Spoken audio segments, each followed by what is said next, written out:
Hello, my name is Richard Potts, and I'm from Porum, Oklahoma. It's a small town with pretty exciting history. I don't really know all the history. I know quite a bit. I lived there for pretty close to 50 years, and I've seen a lot of things. I know it was named after a man named John Porum Davis, and he was a Civil War veteran.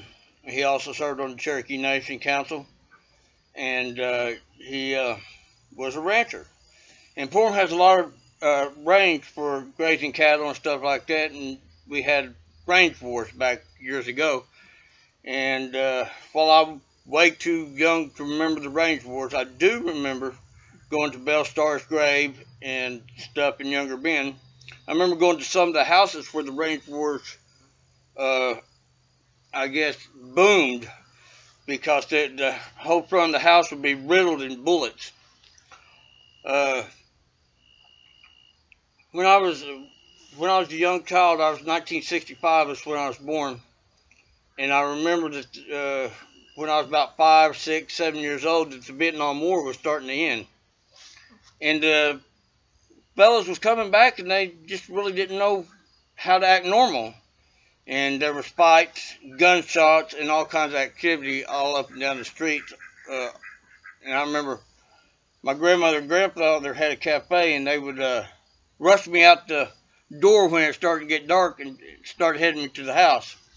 There was a old barn dance there at the house, in the alley, and there was fights usually on almost every corner, and there was gunshots all night long. This was normal activity. I remember seeing a gunfight there in town where a man was riding a motorcycle and just shooting his gun off, and he was having a good time.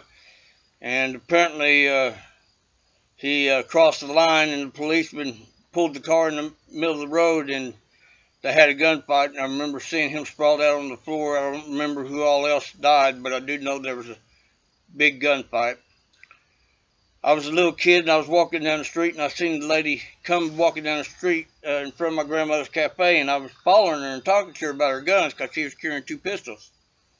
Her name was Pauline French. And what I didn't know is she just got through killing her husband. She came into town after killing him, and she pulled a gun on a policeman there in town, and she took his pistol and sent him out of town. She tried to let the prisoners go, but the prisoners decided they liked being prisoners, so they wouldn't go anywhere. Porum was never dull. It was a very exciting town. I remember all kinds of crazy stuff happening. Pauline was disarmed there in my grandfather's cafe.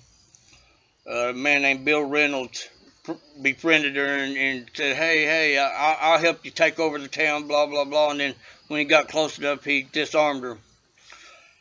I had my best friend die in my arms and behind Bonnie's bar from a gunshot wound. And I became an addict in Porum, and I went to prison for 10 years. I've seen a lot, I've done a lot, but that's why I'm here now, is because I'm wanting to become a drug and alcohol counselor, so that maybe I can change some of the stuff other people from going down some of the roads that I went down. Thank you, and you have a good day.